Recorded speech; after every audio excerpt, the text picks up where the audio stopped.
तुझ्या सवे शतजन्मीचे नाते भाग 23. आवडायसाठी नाही, गरज आहे म्हणून प्यावे लागेल. कॅल्शियमची डेफिशियन्सी आहे तुझ्यात, so you need to have it. व्हिटॅमिनच्या सप्लिमेंट सुद्धा इथून पुढे चुकवायच्या नाहीत, त्याने कडक शब्दात सांगितलं. त्याच्या आवाजात काळजी आणि हुकूम दोन्ही होतं. विक्रांतचं बदललेलं हे रूप म्हणजे आजीसाहेबांसाठी सुद्धा थोडं आश्चर्यकारकच होतं. पण पावनीची तो घेत असलेली काळजी पाहून त्यांना खूप बरं वाटलं. आणि हे ड्रायफ्रुट्सचे लाडू सुद्धा खायचे. आजीसाहेबांनी कालच ड्रायफ्रुट्सचे लाडू बनवून घेतले होते. तेवढ्यात विराज आणि आबासाहेब सुद्धा त्यांना जॉईन झाले. कशी आहे तब्येत बेटा आता? त्यांनी चेअरवर बसता बसता विचारलं. ठीक आहे आबासाहेब. काल जे घडलं ते इथून पुढे कधीही घडणार नाही. आम्ही वचन देतो तुला. कालसारखा प्रसंग त्यांच्या घराच्या सुनेवर इथून पुढे कधीच येणार नाही म्हणून याची हमी देत होते ते पावनीला. आबासाहेबांच्या चेहऱ्यावर टेन्शन दिसलं तिला आणि सोबत अपराधीपणाही. या स्थानियाला त्यांनी अशावेळी तिचं हे जे विकृत रूप बाहेर आलं ते पाहून त्यांना आपल्या निर्णयाची खंत वाटली. आबासाहेब, माझा विश्वास आहे तुम्हा सगळ्यांना. तुम्ही सगळे असताना असं काहीही घडणार नाही. ती हसून त्यांच्याकडे पाहत म्हणाली. त्यांची खरंच काही चूक नव्हती काल जे घडलं त्यात, म्हणून त्यांचा अपराधीपणा कमी करण्याचा प्रयत्न करत होती ती, तिच्या बोलण्यातून, तिच्या हावभावातून.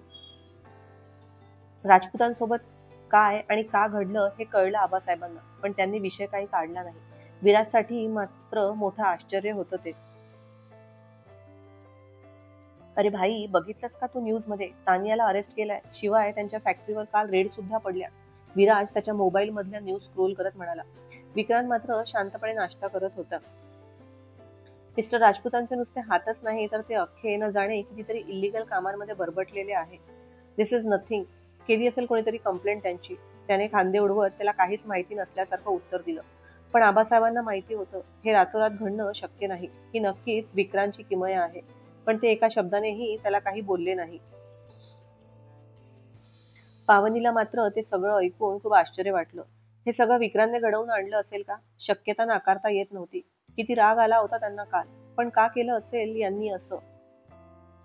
लास्ट टाइम मिस्टर राजपुतांनी यांच्यावर आरोप लावण्याचा प्रयत्न केला त्यावेळी सुद्धा फक्त जाब विचारून सोडून दिलं होतं. मग यावेळी एवढी कठोर शिक्षा माझ्यासाठी, माझ्याकरता? ती समोर प्लेटकडे पाहत विचार करत होती. खाण्याकडे लक्षच नव्हतं तिचं. पावनी स्टार्ट, ती विचारत होती. नाश्त्याला हातही लावला नव्हता तिने. ते पाहून त्याने आवाज दिला. हो हो करते. तिने नाश्ता सुरू केला. आबासाहेब, साताऱ्याच्या जमिनीचे सगळे अप्रुव्हल पुढच्या आठवड्यापर्यंत येतील. मग पुढच्या महिन्यातच काम सुरू करू शकतो आपण. विक्रांतने विषय बदलला. अरे वा, चांगलं आहे, गुड. इतक्या वर्षांपासून रखडलेलं आबासाहेबांचं स्वप्न पूर्ण होत होतं म्हणून ते खुश झालेत.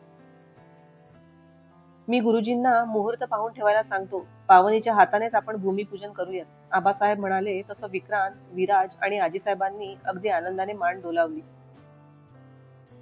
माझ्या हाताने? तिला आश्चर्य वाटलं. आपली एवढी लायकी नाही. नको, माझ्या हाताने कशाला? तिने लागलीच संकोचून नकार दिला. नको म्हणजे काय? या घरची लक्ष्मी आहे तू. हे भूमिपूजन तर तुझ्या आणि नर्मदाच्याच हाताने होईल. ते आजीसाहेबांकडे पाहत हसून म्हणाले. एकदम बरोबर आबासाहेब. विराजनेही दुजोरा दिला. विराज, आजपासून ऑफिस जॉईन करतोय तू. नाश्ता झाला की रेडी हो. सुधा मावशी येऊन गेल्या की मग निघूयात आपण. विराजने मान हलवली. थोड्याफार गप्पांमध्ये नाश्ता आटोपला. पावनी रूम मध्ये आली तर विक्रांत कुठल्या तरी फाईल्स घेऊन बसला होता. सोबत त्याचं फोनवर बोलणंही सुरू होतं. त्याचं फोनवर बोलून होईपर्यंत पावनी तिथेच उभी राहिली. काही काम होतं का? ती तिथे उभी होती म्हणून त्यानेच विचारलं. तुम्ही का थांबल्या आहात? तुम्हाला ऑफिसला उशीर होईल ना? सध्या तिच्या मनात भरपूर प्रश्न होते, पण तिने पहिला प्रश्न हाच विचारला. सोपा वाटला तिला विचारायला. ऑफिसच्या कामापेक्षाही जास्त महत्वाचं काम आहे तुझी तब्येत महत्वाची असणं आणि ते व्हेरीफाय करणं. तिची तब्येत त्याच्या कुठल्याही कामापेक्षा महत्वाची आहे असं त्याने स्पष्ट सरळ सरळ बोलून दाखवलं. त्याच्या बोलण्यावर तिने सुस्कारा सोडला आणि मग पुढचा प्रश्न विचारला. तुम्ही तानियाला जेलमध्ये पाठवलं ना? व्हॉट? मी काय पोलीस आहे की जज तिला जेलमध्ये पाठवायला? ती तिच्या आणि तिच्या वडिलांच्या कर्मांमुळे आज जिथे कुठे आहे तिथे आहे. त्याने सरळ खांदे उडवत उत्तर दिलं. पण तरीही तुम्ही घडवून आणलत ना हे सगळं? तिला खात्री होती म्हणून पुन्हा एकदा तिने विचारलं. तिने विचारलं तसं हातातल्या फाईल्स खाली ठेवून तो तिच्या समोर येऊन उभा राहिला. हो, मी घडवून आणलंय हे सगळं, त्याने तिच्याकडे बघत मान्य केलं. पण कशाला? आपण कशाला उगाचच कुणाच्या वाईटात जायचं? तिचा निरागस प्रश्न. कशाला म्हणजे? शी ट्राईड टू हर्ट यू. आयुष्यभर लक्षात ठेवेल अशी अद्दल घडवणार आहे मी तिला. आणि दुनिया एवढी हंबल आणि इनोसंट नसते पावनी. जो जी भाषा समजतो त्याला त्याच भाषेत उत्तर द्यावं लागतं. त्यानं लॉजिक फार क्लिअर होतं या बाबतीत. त्याच्या आजवरच्या आयुष्यातले अनुभव त्याच्या पाठीशी होते. त्यामुळे हेच सूत्र होतं त्याचं लोकांना हँडल करताना. प्रत्येकासोबत अहिंसावादी राहिला असता तर लोकांनी सुखाने जगू दिलं नसतं. त्या जगदीश राजपूत सारख्या लोकांनी तर डोक्यावर मिरे वाटले असते त्याच्या. मिस्टर कारखानीस, तुम्ही हे सगळं का करताय? फायनली तिने विचारलं. तुला कुठल्याही प्रकारे त्रास देणाऱ्या कोणालाही स्पेअर करणार नाही मी. नेव्हर एव्हर, तो तिच्या डोळ्यात पाहत म्हणाला. त्याला प्रश्न विचारून त्याच्या उत्तरांमधून आपल्या मनातला गोंधळ कमी करू पाहण्याचा प्रयत्न करत होती ती. पण उलट तो जी काही उत्तरं देत होता ती आणखीनच गोंधळात टाकणारी होती तिला. म्हणजे तसं बघायला गेलं तर त्याची उत्तरं सरळ सरळ होती, पण ज्या अवस्थेत ज्या परिस्थितीत ती होती त्याचं म्हणणं तिला सरळ सरळ समजणं खरंच अवघड होतं. तो परत त्याच्या जागेवरून बसला आणि त्याने फाईल हातात घेतली. ती बेडकडे वळणार तोच त्याचा पुन्हा आवाज आला. औषधं घे पहिले. आणि एक, why you always call me this mister Karkhanis? म्हणजे इतके दिवसांपासून त्याला मिस्टर कारखानीसच तर म्हणत होती ती. म्हणजे नाव आहे मला विक्रांत, मला माझ्या नावाने हाक मारत जा. दिस मिस्टर कारखानीस साऊंड्स लाईक मी ऑफिसमध्ये कोणाशी तरी बोलतोय. तेवढं बोलून त्याने पुन्हा आपल्या फाईलमध्ये डोकं खुपसलं. सोबतच मोबाईलवरचे अपडेट बघत होता. तानियाला अरेस्ट केल्या गेलेलं. तिच्या नावावर असलेल्या सिमेंट कंपनीमध्ये दुय्यम दर्जाचं सिमेंट तयार करत होते मिस्टर राजपूत. कंपनी तिच्या नावावर आहे म्हणजे या सगळ्या इलिगल कामामध्ये ती इन्व्हॉल्व आहे या सबबीखाली तिला अरेस्ट करण्यात आलं होतं. मिस्टर राजपूत आकाश पाताळ एक करत होते आपल्या मुलीला बेलवर सोडवण्यासाठी. पण त्याचा काही एक उपयोग होणार नव्हता. किमान समोरचा एक आठवडा तरी. कारण आठवडाभर तिने जेलमध्ये राहावं ही विक्रांतची इच्छा होती, जी त्याचा प्रिय भक्त सदानंद अगदी व्यवस्थित पूर्ण करणार होता.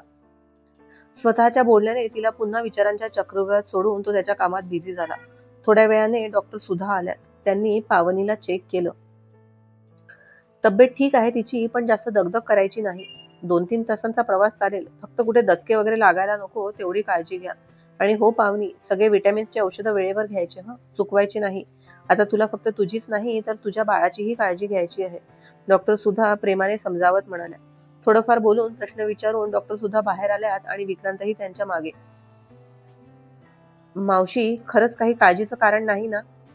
त्याने गंभीर चेहऱ्याने विचारलं. ओहो, caring and possessive father and husband, doctor Sudha थट्टेने म्हणाल्या. तसं तर मला काही वाटत नाही, पण वीक आहे रे ती. वजन वाढायला हवं.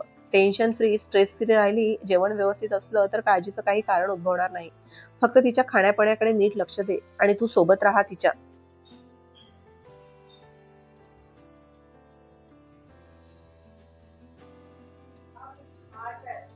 3 महिने झाले की आपण पुन्हा सोनोग्राफी करू. थँक्यू मावशी. नंतर 1-2 वाक्य डॉक्टर सुधांशी बोलून तो आत आला. डॉक्टर सुधा बाहेर आजीसाहेब आणि आबासाहेबांसोबत बोलत होत्या. विराजला सुद्धा बऱ्याच दिवसांनी पाहिलं होतं त्यांनी आज. मग त्याची ही चौकशी विचारपूस करत बसल्या थोडा वेळ. आत आल्यावर विक्रांत चेंजिंग रूम मध्ये जाऊन त्याने चेंज केलं. तो बाहेर आला तर पोटावर हात ठेवून ती कसला तरी विचार करत असल्यासारखी वाटली त्याला. पावनी, मी निघतोय ऑफिसला जायला. दिवसभर आराम करायचा, औषधं वेळेत घ्यायची आणि थोडं थोडं खात राहायचं. मी अधामधात फोन करेल. टेन्शन अजिबात घ्यायचं नाही. इन्स्ट्रक्शनची लिस्ट वाचून दाखवली त्याने टायची नॉट बांधता बांधता. आता ऑफिस मधूनही फोन करून तो तिची चौकशी करणार होता. तयार होऊन फोन खिशात टाकत त्याने बॅग उचलली. तिच्या जवळ येऊन खाली झुकून तिच्या केसांवर ओठ टेकवले. गालावर हात ठेवत तिच्या डोळ्यांमध्ये पाहत टेक केअर म्हणाला. विचार करू नकोस. तुझे सगळे डाऊट्स लवकरच क्लिअर करेल मी. बाय. बोलून तो खोली बाहेर पडला. आज विराजचा ऑफिसचा पहिला दिवस होता. देवघरातून देवाचं दर्शन घेऊन त्याने आई बाबांच्या म्हणजे माधवी आणि अभयच्या फोटोला नमस्कार केला. एकदम फॉर्मल कपड्यात तयार झालेला त्याला पाहून आजीसाहेबांच्या डोळ्यांच्या कडा पाणावल्या. एवढासा जीव होता तो, जेव्हा माधव आणि अभय दोघांना काळाने कायमचं हिरावून नेलेलं. किती कठीण दिवस होते ते. आईचा चेहरा दिसायचा नाही म्हणून किती किती वेळ रडत राहायचा विराज. ना दूध प्यायचा ना शांत झोपायचा. कसं सांभाळलं होतं त्यांनी त्याला त्यांचं त्यांनाच माहिती. ना नातेवाईकांची साथ ना आपलं म्हणायला कोणी. प्रत्येक जण आधाराच्या नावाखाली साधू पाहत होतं. अशावेळी कुणावरही निर्भर न राहता आबासाहेबांनी स्वतःला कंपनीच्या कामात झोकून दिलं होतं. त्यावेळच्या परिस्थितीची गरज होती ती. अभयच्या प्रगतीचा चढता आलेख पाहून बरेच बिझनेस रायव्हल्स तयार झाले होते त्यांचे. त्याच्या अचानक मृत्यूमुळे कारखानेच इंडस्ट्रीजला उद्ध्वस्त करायला सगळे टपले होते. वेगवेगळ्या शंका कुशकांनाही उधाण आलं होतं. अशा वेळी स्वतःचं वय विसरून दिवस रात्र काम केलं होतं आबासाहेबांनी. आजीसाहेबांचं लक्ष विराजच्या बाजूला उभ्या असलेल्या विक्रांतकडे गेलं. स्वतःच्या लहान भावाप्रमाणे नाही तर मुलाप्रमाणे सांभाळलं होतं विक्रांतने त्याला. त्याचा भाऊ गरज पडेल तिथे त्याचा बापही झाला होता. आपलं बालपण विसरून लहान विराजला जीव लावला होता त्याने. त्याला कडेवर घेऊन फिरणं असो, खाऊ घालणं असो किंवा तो रडला की त्याला हसवण्याचं काम असो. प्रचंड जीव होता विक्रांतचा विराजवर आणि विराजचा विक्रांतवर. कंपनीचे सगळे अधिकार आबासाहेबांनी विक्रांतकडे दिले असतानाही त्याने आजवर कधीच त्याचा गैरवापर केला नव्हता. पैशांच्या ऐश्वर्यांच्या मोहापायी कमजोर पडणारं नातं नव्हतं त्यांचं. शिक्षण पूर्ण झाल्याबरोबर रात्रंदिवस कंपनीमध्ये काम करून त्याने तिला नावरूपाला आणलं. पण हे सगळं मी या लेवलला आणलं हा गर्व त्याच्या वागण्यात कधीच नसायचा. विराजने आबासाहेबांना नमस्कार केला. आबासाहेबांच्याही डोळ्यात पाणी उभं राहिलं. त्यांचे 2 नातू, त्यांचे 2 हात होते. कधी काळी हतबल असणारे ते आज ताठ मानेने उभे होते, कारण त्यांचे दोन्ही नातू जगाच्या कुठल्याही ब्लेझर फॉर्मल्स मध्ये तयार झालेल्या विराजला पाहून त्यांना तो इवलासा विराज आठवला आणि समोरचं दृश्य पाहून आनंदाने आणि अभिमानाने त्यांचा ऊर भरून आला. खूप मोठा हो, यशस्वी भव, त्यांनी विराजच्या पाठीवर थोपटलं. विराज विक्रांतच्याही पाया पडायला जाणार तोच विक्रांतने त्याला थांबवलं आणि मिठी मारली. आज कुणास ठाऊक विराजला आपला भाई जास्तच भावनिक झाल्यासारखा वाटला. भाई, आजवर त्याने त्याच्या भावाने त्याच्यासाठी जे काही केलं त्याच्यासाठीची कृतज्ञता होती विराजच्या डोळ्यांमध्ये. मघाच बाहेर आलेली पाहुणी समोरचं दृश्य पाहून हळवी झाली. भाऊ बहीण काय असतात, त्यांचं बॉन्डिंग कसं असतं तिला आजवर कधीच अनुभवायला मिळालं नव्हतं. नुपूर आणि तिच्या मोठ्या भावाचं नातं पाहायची ती. भाऊ किंवा बहीण असणं किती ब्लेस्ड असतं नेहमी हे जाणवायचं आणि त्या ब्लेसिंगचं जिवंत उदाहरण तिच्या डोळ्यासमोर होतं. विराजने मोठ्या बहिणीच्या नात्याने पावनीलाही नमस्कार केला. खूप यशस्वी व्हा. All the very best. आजीसाहेबांनी, आबासाहेबांनी आणि तुमच्या भाईंनी तुमच्यासाठी पाहिलेली सगळी स्वप्न पूर्ण करण्याची शक्ती देव तुम्हाला. ती त्याच्या डोक्यावरून हात फिरवत म्हणाली. त्याला आशीर्वाद द्यायला त्याची आई नव्हती, पण आई समान मोठी वहिनी मात्र होती आज. चार्लीने सुद्धा त्याला त्याच्या स्टाईलने येऊन बाय केलं. निघताना विक्रांतने एक नजर पावनीकडे पाहिलं. खूप काही होतं त्याच्या त्या नजरेमध्ये. काळजीच्या पलीकडे खूप काही. असे भाव जी कुठलीही बायको आपल्या नवऱ्याच्या डोळ्यात पाहून खरंच सुखावे. विराज आणि विक्रांतने ऑफिसमध्ये एंट्री केली. सगळ्या स्टाफने विराजला वेलकम केलं. विराजही हसून त्यांचं अभिवादन स्वीकारत होता. या ऑफिसमध्ये याआधीही बराच वेळ आलेला तो, पण मागच्या 2 वर्षात इंटेरियरमध्ये बराच चेंज करून घेतलेला दिसत होता. विक्रांत त्याला त्याच्यासाठी बनवलेल्या भव्य केबिनमध्ये घेऊन आला. विक्रांतने स्वतः जातीने लक्ष देऊन त्याची ही केबिन बनवून घेतली होती. वाव भाई, it's superb, thank you so much. केबिनमध्ये पाऊल ठेवता क्षणी विराजच्या तोंडून निघालं. त्याच्या भाईने त्याच्या केबिनसाठी केलेली मेहनत प्रत्येक कान्याकोपऱ्यातून झळकत होती. You are welcome Viraj. विक्रांतने स्वतःहून विराजला त्याच्या खुर्चीवर नेऊन बसवलं.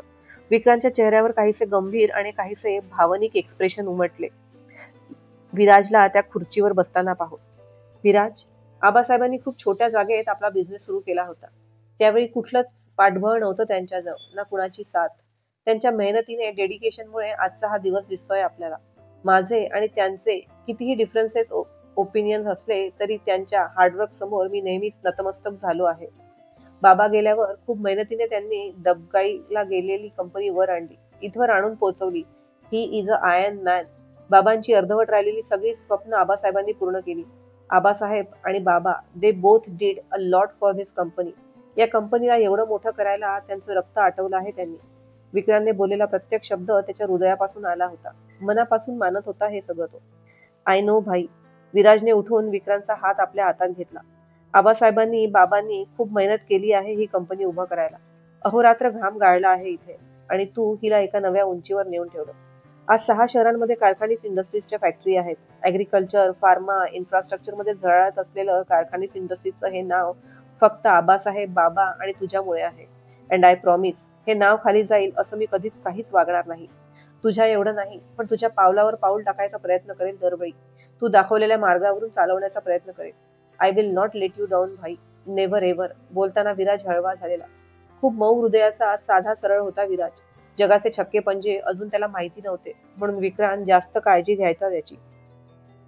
विराजचे शब्द ऐकल्यावर विक्रांतलाही भरून पावल्यासारखं झालं. नाहीतर घरच्या श्रीमंतीचा मास ठेवणारा, पैशांची किंमत न करणारा बराच तरुण वर्ग त्याने आजूबाजूला पाहिलेला.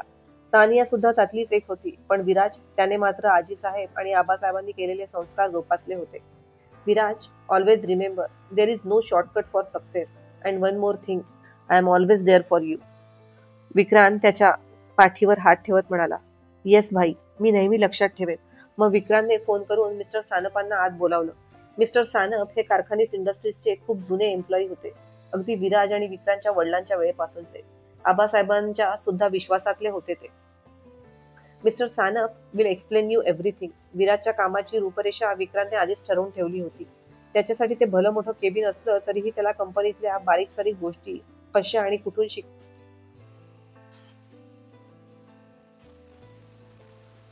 मिस्टर सानप आत आले तसं त्यांनी विराजला आणि विक्रांतला ग्रीट केलं. सानप अंकल, इंदोरच्या फॅक्टरीमध्ये आपण जे नवीन युनिट सुरू करतो आहे त्याच्या स्टार्ट टू बॉटमची सगळी process please explain to Viraj.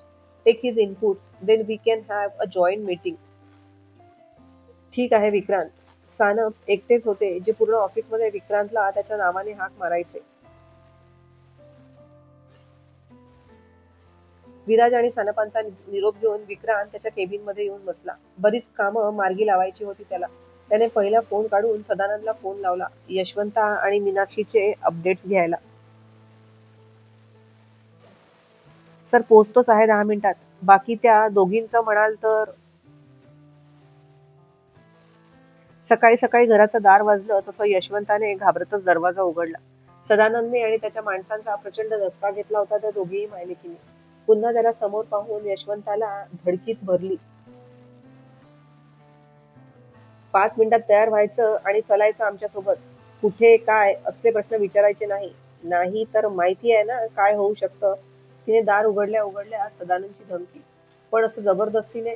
कशीबशी हिंमत करून यशवंता म्हणाली, स्वतःच्या पायांनी चालायला सांगतो आहे. जबरदस्ती करायची असती ना तर फरफटत नेलं असतं. समोरचा माणूस खिशातली गन काढत म्हणाला तसं यशवंताने भीतीने आवंडा गेला. कपाळावर घाम जमा झाला होता तिच्या. थरथरत आत जाऊन तिने मीनाक्षीला उठवलं. काय ग आई, कशाला उठवते सकाळी सकाळी. मीनाक्षी झोपेतच वैतागत म्हणाली. तो आला आहे यमाचा रेडा घेऊन दारात. डोक्यावर उभा आहे.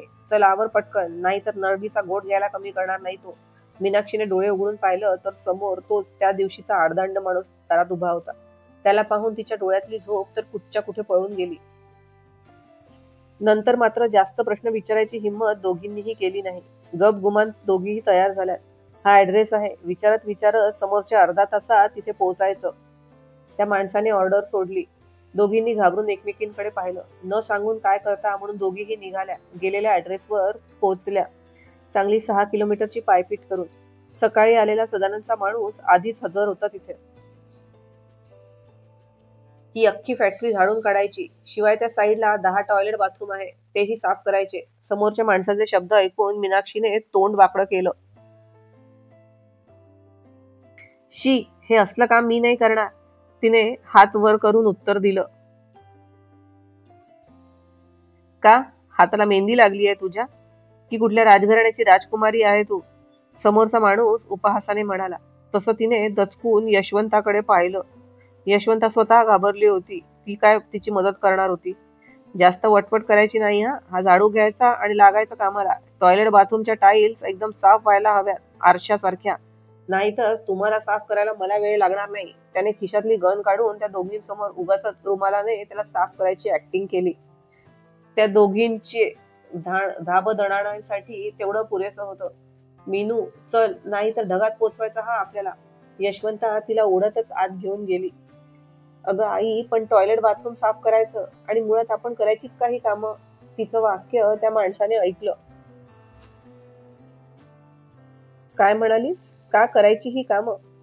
त्याचं काय आहे ना, तुम्हा दोघीही जरा जास्तच माजल्या आहात. मागच्या काही वर्षात तुमच्या हातापायांना जराही व्यायाम झाला नाहीये. आयतं बसून खायची सवय पडली आहे तुम्हा दोघींनाही. तो इतक्या वर्षांचा व्यायाम पेंडिंग आहे तुमचा, तोच करून घेतोय तुमच्याकडून. आता समोरच्या अर्धा मिनिटात हा झाडू घेऊन कामाला लागायचं, नाही तर. त्याने पुन्हा बंदूक दोघींवर रोखली तसं दोघींनीही पटापट झाडू हातात घेऊन साफसफाई करायला सुरुवात केली. हे सगळं त्या पावनीमुळे होत आहे. तिनेच सांगितलं असेल आपल्या नवऱ्याला की अशी मेहनत करून घ्यायला आपल्याकडून. मुद्दाम करतेय ती, बदला घेतेय ती. एकदा समोर आली ना तर सोडणार नाही मी तिला. झिंग्या उपटेल तिच्या. आधी जसे हाताला आणि पायांना चटके द्यायची ना, तसेच डाग तिच्या सगळ्या अंगावर द्यायला हवेत. मीनाक्षी दात ओठ खात म्हणाली. झाडू मारता मारता ही तिच्या पाहुणीला शिव्या देणं सुरू होता. हो ना, नालायक कार्टी, कुठच्या जन्माचा बदला घेतेय काय माहिती. खायला प्यायला घातलं, घरात आसरा दिला आणि त्याचे असे फांग फेडले तिने. यशवंताच्या तोंडाचाही पट्टा सुरू होता. तोच मागचा माणूस खेकसला त्यांच्या अंगावर. तोंड बंद ठेवायचं आणि हात सुरू ठेवायचे. इथून पुढे एक शब्द जरी तोंडातून ऐकू आला ना तर याद राखा. नजरेनेच त्या माणसाला खुन्नस देत त्या दोघींनी कंबर खाली वाकून झाडझूड करायला सुरुवात केली. जरा वेळ झाला असेल तोच मीनाक्षीच्या कुजलेल्या मेंदूत आयडिया आली. आई, आपण मंग्याला सांगितलं तर तो मदत करेल का आपली या गुंड्यापासून वाचवायला? मंग्याची स्वतःची हालत काय आहे या दोघींना माहिती नव्हतं.